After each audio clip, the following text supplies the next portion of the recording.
स्वागत है आप सभी का मेरा यूट्यूब चैनल निम्नवश पे। इससे पहले हम लोग अभी नीट का सीरीज स्टार्ट किए हैं, जिसमें कि अभी कंटेंट चल रहा है ह्यूमन हेल्थ एंड डिजीज का। आप लोग जिसे जानते हैं कि कंटेंट इसमें वही आता है जो नीट के पॉइंट ऑफ व्यू से बहुत ही इंपॉर्टेंट है। समय जैसे आपका नजदीक आते जा रहा है एग्जाम का, आपका एंजाइटी बढ़ेगा, जाहिर सी बात है। उसी टाइम में हम लोग ये सोचते हैं, हम लोग का टीम वर्क ये होता है कि कंटेंट बायो में हम लोग वो प्रोवाइड करवाएं जो एसेंशियल्स होता है बायो के लिए। लास्ट 25 ईयर्स में से अगर देखा जाए तो एक्टिव एंड पैसिव इम्यूनिटी से हर एक 1 ईयर 2 ईयर के गैप पे क्वेश्चन आता है। और एक्टिव एंड पैसिव इम्यूनिटी के लिए अगर एनसीईआरटी आप पढ़ेंगे तो 5 लाइन में समझाया गया है, और वो चीज को हम लोग यहाँ पे देखते हैं। उसी 5 लाइन को हम लोग यहाँ पर एक्सप्लेन किए हैं। कल भी आप लोग को हम बताए थे कि जो एनसीईआरटी होता है वो 1 से 2 लाइन लिख के निकल जाता है, तो उसका कुछ अलग ही मीनिंग होता है, जिस मीनिंग को हम लोग यहाँ पर समझेंगे। क्योंकि एनसीईआरटी में क्वेश्चन कभी डायरेक्टली भी आता है और इनडायरेक्टली भी आता है। डायरेक्टली जो आएगा वो तो लाइन से हो जाएगा, और कभी अगर इनडायरेक्टली आपसे पूछ लिया तो वो भी कवर हो जाए। सारा क्वेश्चंस यहीं से कवर होगा जो हम लोग कंटेंट प्रोवाइड करा रहे हैं। हम लोग का मकसद यही है टीम वर्क का कि कंटेंट कम से कम दें और उससे सारा क्वेश्चन आए। ये एक्सपीरियंस यहाँ मैटर करता है। कंटेंट बहुत ज्यादा होगा तो वहां से तो क्वेश्चन आएगा, वो तो जाहिर सी बात है। चलिए स्टार्ट करने से पहले अभी तक अगर आप इस चैनल को सब्सक्राइब नहीं किए तो सब्सक्राइब कीजिए, और उससे भी ज्यादा महत्वपूर्ण बात यह है कि इसको शेयर कीजिए। शेयर करने से ये होगा कि जो स्टूडेंट्स अभी तक भी डाउन फील कर पा रहे हैं, इसका बायो स्ट्रॉन्ग नहीं है, मतलब वो नीट में सिलेक्शन नहीं ले पाएगा। अगर नीट में सिलेक्शन चाहिए तो बायो आपको 100% स्ट्रॉन्ग करना होगा। अभी जहां पर भी आपका लेवल है बायो का, आप उसको डे बाय डे बूस्टअप करें। और अभी इतना भी समय नहीं है 1 मंथ में कि आप बायो का 1 by 1 लाइन पढ़ के समझ लेंगे। अगर नहीं पढ़े तो, अगर ऑलरेडी पढ़ रखे तो समझने का काम ही नहीं है, फिर रिविजन करना है। तो रिविजन पॉइंट ऑफ व्यू से तो ये बहुत बेस्ट है। और वो जो बिल्कुल बायो में बहुत ही कम स्कोर कर पा रहे हैं अभी तक, उसके लिए और बेस्ट इसीलिए है कि उसको अब जाके एनसीईआरटी वगैरह नहीं पढ़ना है। जितना हमें पढ़ा रहे हैं उसको आप नोट कर लें, इसका नोट भी हम लोग प्रोवाइड करवा देंगे, साथ साथ लिखते भी रहें। इतना समझ लें तो इससे ये फिक्स है कि आपका 85 से 86 क्वेश्चन बायो में हम सही करवा देंगे। आप क्वेश्चन होने एग्जाम होने के बाद भी आप चेक कर लेना जाके वीडियो से, ठीक है। स्टार्ट करते हैं active and passive immunity. Last class में हम लोग यह पढ़ चुके हैं कि इननेट इम्यूनिटी क्या होता है, एक्वायर्ड इम्यूनिटी क्या होता है। एक्टिव और पैसिव का अगर डिफरेंस समझे हम लोग, इम्यूनिटी सबसे पहला बात क्या होता है। इम्यूनिटी जो कोई भी पैथोजन हमारे बॉडी पे अटैक करता है। पैथोजन से समझे तो डिजीज कॉजिंग ऑर्गेनिज्म, बैक्टीरिया भी हो सकता है, वायरस भी हो सकता है, कुछ भी हो सकता है, ठीक है। तो वो पैथोजन के अगेंस्ट हमारा बॉडी का कुछ रिस्पॉन्स होता है, और जो रिस्पॉन्स को क्रिएट करता है उस सिस्टम को अपन बोलते हैं इम्यून सिस्टम। वो इम्यून सिस्टम का वर्क करने का तरीका अलग अलग है। सबसे पहले हमने देखा कि इननेट इम्यूनिटी क्या होता है, जिसमें हम लोग क्या पढ़े थे कि इननेट सबके लिए कॉमन है, नॉन स्पेसिफिक है। कोई सभी पैथोजन होगा सेम वर्क करेगा। अभी तक अगर आप इस वीडियो को नहीं देखे हैं तो देख लीजिए। एक्वायर्ड में हमने ये पढ़ा कि वो स्पेसिफिक होता है, अलग अलग पैथोजन के लिए, अलग अलग बैक्टीरिया वायरस के लिए अलग अलग इम्यूनिटी को डेवलप करता है। और अभी हम लोग देखने जाएंगे एक्टिव और पैसिव। जब कोई पैथोजन हमारे बॉडी पे अटैक करता है, तो हम लोग पे अटैक कर रहा है ह्यूमन बॉडी पे या फिर किसी और एनिमल्स पे, तो पैथोजन तो पैरासाइट हुआ, और जिस पे अटैक करता है उसको बोलते हैं अपन होस्ट बॉडी। होस्ट से मतलब होता है जो फूड एंड शेल्टर दोनों प्रोवाइड कराए, उसको हम लोग बोलते हैं होस्ट बॉडी, ठीक है। और पैरासाइट की अगर बात करते हैं, एनसीईआरटी बड़ा अच्छा लाइन लिखता है, सुन लीजिए ध्यान से, कि ट्रू पैरासाइट वो होता है जो होस्ट का फुल्ली यूज करे। फुल्ली यूज से मतलब होस्ट का जो यूज करे फूड के लिए भी और शेल्टर के लिए भी, उसको बोलते हैं ट्रू पैरासाइट। तो यहां पर जो पैथोजेंस है दैट इज पैरासाइट, एंड हम लोग जिस पे अटैक किया जा रहा है human body that is host. तो जब पैथोजेंस होस्ट बॉडी पे अटैक करता है तो होस्ट बॉडी उसके अगेंस्ट क्या करता है, अपना इम्यून सिस्टम को रिस्पॉन्स को जनरेट करता है, उसके अगेंस्ट एंटीबॉडी को प्रिपेयर्ड करता है। जब भी कभी ऐसा हो कि पैथोजेंस अटैक किया, जैसे कि हम लोग को in general day to day life में कॉमन कोल्ड होता है, and common cold is caused by rhinovirus. जब भी राइनोवायरस अटैक करेगा हम लोग को कॉमन कोल्ड होता है, तो कॉमन कोल्ड 1 दिन हुआ, 2 दिन हुआ, लगभग 4 से 5 दिन उसका लास्टिंग होता है। तो जब पैथोजन अटैक करता है उसके बाद बॉडी उसके अगेंस्ट इम्यून सिस्टम को रिस्पॉन्स करती है, एंटीबॉडी को बनाती है। इस तरह का इम्यूनिटी को हम लोग बोलते हैं एक्टिव इम्यूनिटी। एक्टिव इम्यूनिटी में आप देख रहे हैं कि इम्यून सिस्टम कंप्लीटली पार्टिसिपेट कर पा रहा है, मतलब इसमें इम्यून सिस्टम पैथोजेंस के अटैक होने के बाद एंटीबॉडी को प्रिपेयर कर रहा है, रिलीज कर रहा है। हमने वही लिख भी रखा है कि जब होस्ट बॉडी पे when host is exposed to antigens may be in the form of antigen, जो होगा वो लिविंग फॉर्म में भी हो सकता है और डेड माइक्रोब्स के फॉर्म में भी हो सकता है। एंटीजन कौन होते हैं? पैथोजन, ठीक है। जब होस्ट बॉडी पे, होस्ट बॉडी कौन होंगे? Human beings. तो जब होस्ट बॉडी पे एंटीजन का अटैक होगा, एंटीजन में भी लिविंग और डेड, तो क्या होगा? एंटीबॉडी प्रिपेयर करेगा कौन? Host body. होस्ट बॉडी मतलब ह्यूमन बॉडी।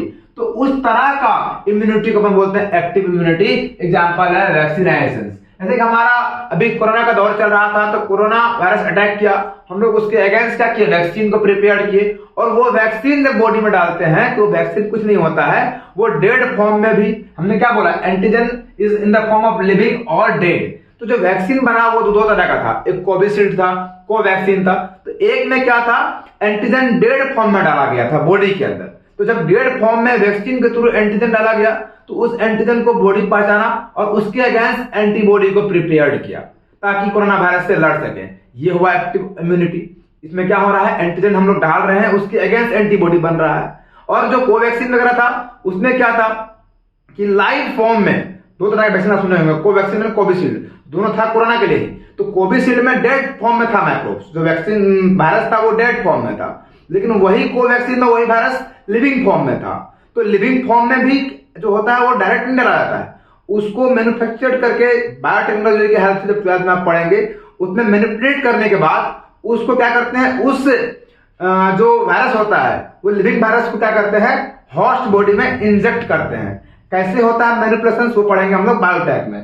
तो आप लिविंग फॉर्म में हो या फिर डेड फॉर्म में हो, पैथोजेंस को हमने होस्ट बॉडी में इंसर्ट किया। जब पैथोजेंस को होस्ट बॉडी मतलब ह्यूमन बॉडी, तो वैक्सीन क्या होता है? वही लिविंग या डेड फॉर्म में पैथोजेंस होता है। और जब हम लोग डालते हैं वैक्सीन बॉडी में तो क्या होता है? बॉडी उसके अगेंस्ट एंटीबॉडी को प्रिपेयर करता है।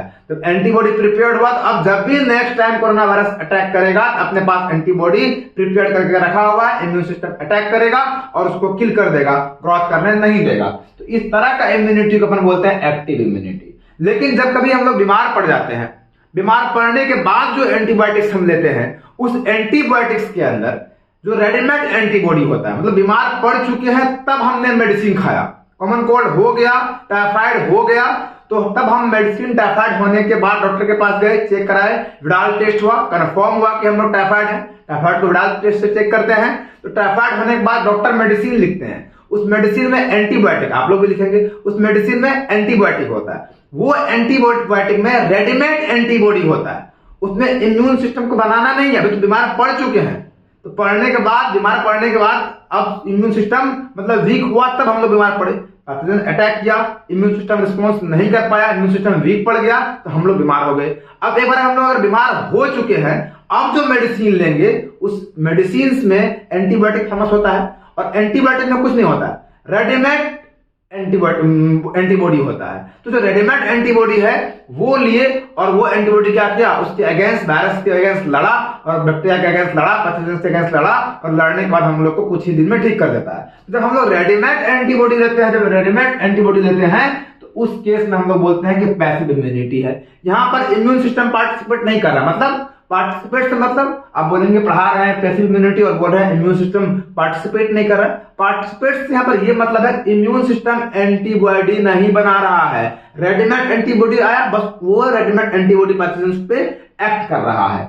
जैसे कि जब किसी बेबी का जन्म होता है, तो जन्म होने के बाद डॉक्टर्स लिखते हैं रिकमेंडेड में कि 6 मंथ तक उस बेबी को किसी भी हाल में उसी का मदर का जो मिल्क है वो फीड कराया जाए। क्यों? जो 6 मंथ का होता है पीरियड, उस मदर मिल्क में होता है कोलेस्ट्रम। क्या होता है? कोलेस्ट्रम। तो ये जो कोलेस्ट्रम होता है ना, इसके अंदर एक एंटीबॉडी होता है, उसका नाम है IgA।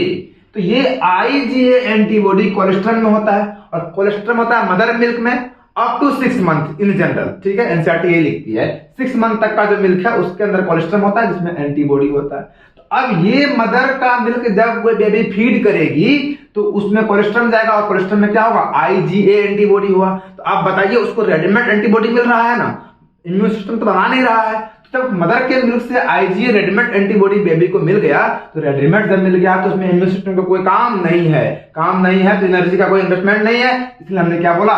Passive immunity. जहां एनर्जी का इन्वेस्टमेंट नहीं है वहीं पैसिव वर्ड यूज होता है, वो बायो में हो, केमिस्ट्री में हो, कहीं भी हो। तो यहाँ रेडीमेड एंटीबॉडी मिल गया, वही जब वही फिटस, वही बेबी मदर के बॉडी के इनसाइड होती है, तो प्लेसेंटा के थ्रू ये आईजीजी, कौन सा आईजीजी, ध्यान से याद कीजिएगा, जो प्लेसेंटा के थ्रू जा रहा है वो है आईजीजी, डबल जी, ठीक है। तो प्लेसेंटा के थ्रू ये एंटीबॉडी जो है क्रॉस करके चले जाता है बेबी में। कहां से? मदर के बॉडी से बेबी में चला गया।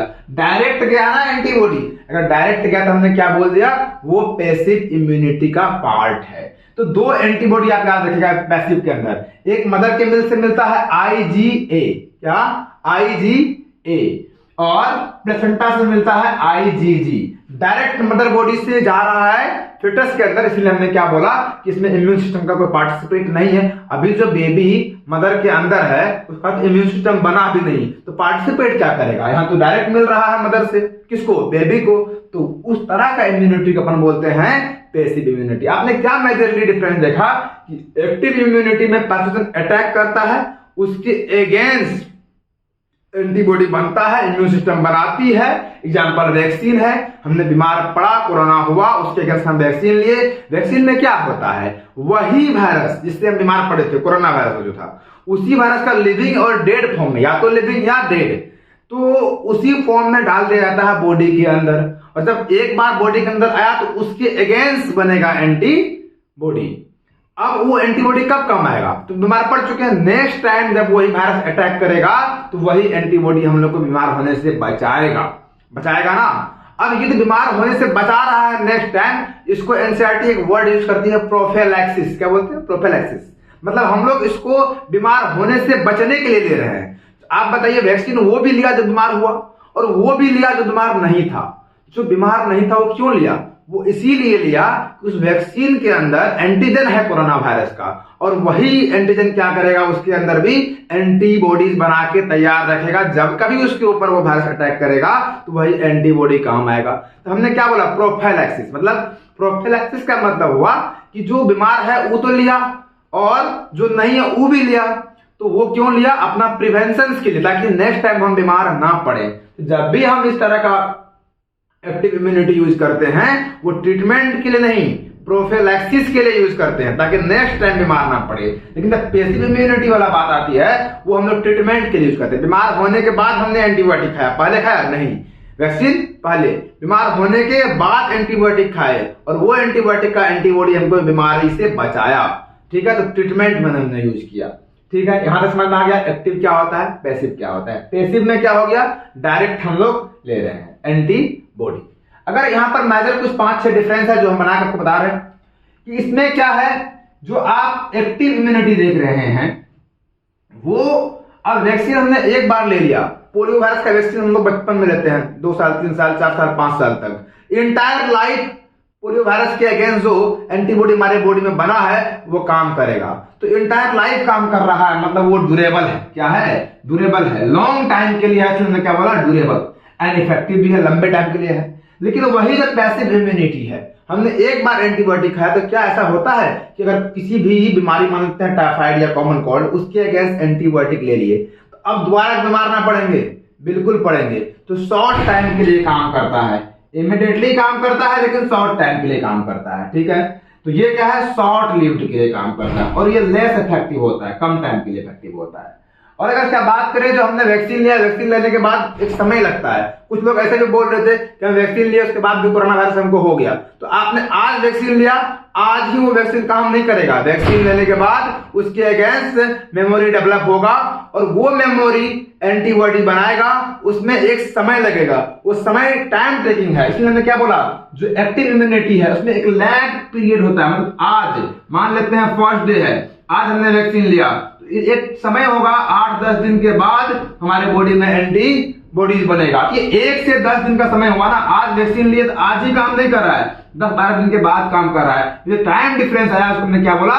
Lag period. लेकिन आप एंटीबायोटिक अभी खाइए और 2 से 3-4 घंटे बाद काम करना वो शुरू कर देता है। ये जल्दी काम करता है पैसिव इम्यूनिटी, लेकिन शॉर्ट लिव्ड का होता है। ये जल्दी काम नहीं करता है, टाइम लगता है, लेकिन लंबे टाइम के लिए होता है। अब जो एक बार एक्टिव इम्यूनिटी में हमने वैक्सीन ले लिया, अब एक बार पोलियो वायरस का वैक्सीन हम लोग ले लिए 2 साल 3 साल 4 साल 5 साल तक, अब जो रिमेनिंग लाइफ है जितना भी है 60 साल 50 साल जो बचा हुआ लाइफ है, उसके अगेंस्ट, उस वायरस के अगेंस्ट एक मेमोरी डेवलप हो चुका है, और वही मेमोरी जब भी पूरे वायरस अटैक करेगा तो वही मेमोरी काम करेगा, एंटीबॉडी बनाएगा और अपना काम निश्चिंत है, दोबारा लेने का काम नहीं है। लेकिन आप देखते होंगे, आपको आज टाइफाइड हुआ तो फिर 6 महीना बाद किसी को हो जाता है, आज कॉमन कोल्ड हुआ तो 8 दिन के बाद फिर कॉमन कोल्ड हो जाता है, सर्दी खांसी जुकाम वगैरह वगैरह। तो ये कॉमन कोल्ड सब वगैरह जो नॉर्मल होता है ना, पैसिव इम्यूनिटी के अंदर आता है, तो उसका जो मेडिसिन होता है एंटीबायोटिक, उसके अगेंस्ट कोई मेमोरी डेवलप नहीं होता है, इसीलिए बार बार हो जाता है। अगर नेक्स्ट बात करें तो ये इसमें इम्यूनोडिफिशिएंट हो, मतलब अगर इम्यून सिस्टम किसी का कमजोर है तो उसके लिए ये वर्क नहीं करता। ठीक है, कौन? एक्टिव इम्यूनिटी, किसी का इम्यून सिस्टम रिस्पॉन्स ही नहीं कर पा रहा है। कोई 3 डोज ले लिया है वैक्सीन का, कोरोना का, फिर भी उसको कोरोना हो रहा है, इसमें वैक्सीन की गलती नहीं है, उसमें वो बॉडी इम्यून सिस्टम उसका अच्छा नहीं है, तो उसके एंटीजन तो गया, उसके अगेंस्ट एंटीबॉडी बना ही नहीं पा रही है। ठीक है, तो इसीलिए हमने बोला जिसके पास इम्यूनो डिफेंसिव होस्ट होता है, जो इसका इम्यून सिस्टम कमजोर होता है, उस तरह का इंसान पे काम नहीं करता। अगर बात करें तो ये एप्लीकेबल है इम्यूनो डिफिशिएंट होस्ट। होस्ट कैसा भी हो, कितना भी कमजोर हो, एंटीबायोटिक खिलाओ, खाना खाने के बाद वो ठीक हो जाएगा।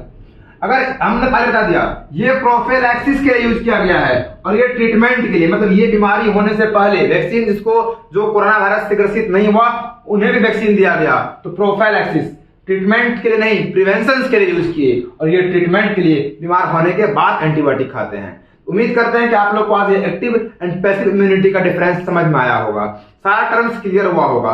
फिर भी अगर कोई डाउट है आप हमको टेलीग्राम पे मैसेज कर सकते हैं, व्हाट्सएप पे, जहां मन करे करें। आपके लिए जब तक आपका एग्जाम नहीं होता, अंटिल 7 मई तक, तब तक हम लोग का पूरा टीम 24/7 आपके लिए अवेलेबल है। आपसे बस सही रिक्वेस्ट है कि इस टाइम में अपना पैसेंस को बनाए रखें, पैसेंस ना खोएं, और ये गलती तो बिल्कुल भी ना करें कि मेरा बायो स्ट्रांग है अभी फिजिक्स केमिस्ट्री पढ़ते हैं। ना, यहाँ पर ये नीट ये नहीं मांगती है कि किसका क्या स्ट्रांग है, अलग अलग पास नहीं करना है बायो फिजिक्स केमिस्ट्री में, आपको ओवरऑल जो है 600 के आसपास नंबर लाना है। तो इसमें 50% वेटेज तो आपका बायो का ही है, तो 50% क्वेश्चन वहां से आना है, तो पढ़ने का 70% टाइम आप वहां दीजिए। उल्टा करता है लोग, 30% टाइम बायो पढ़ता है, 10 घंटा पढ़ा, 3 घंटा बायो, 7 घंटा फिजिक्स केमिस्ट्री, कुछ नहीं होने वाला है। क्लियर कट बोल रहे हैं, कुछ नहीं होने वाला है। उसमें आपको 10 घंटा आप अभी पढ़ रहे हैं, 6 घंटा बायो पढ़िए, 4 घंटा में फिजिक्स केमिस्ट्री आपको जैसे पढ़ना वो देख लीजिए। तो आपका 50% पहले ठीक करना है, और वो 6 घंटा आपका इफेक्टिव हो, कम पढ़ना पड़े, उसके लिए हम लोग रेडी हैं। अगर आपको लगता है कि कोई टॉपिक हमको बहुत डिफिकल्ट है और हमको बाद में, हम सोच रहे हैं कि बाद में लाएंगे, आपको लग रहा है नहीं पहले आना चाहिए, आप कमेंट करें, आप कमेंट पे ध्यान रखा जाएगा। अभी तक भी आप सब्सक्राइब नहीं किए, सब्सक्राइब कीजिए, शेयर किए। मिलते हैं फिर नेक्स्ट वैल्यूएबल लेक्चर्स में।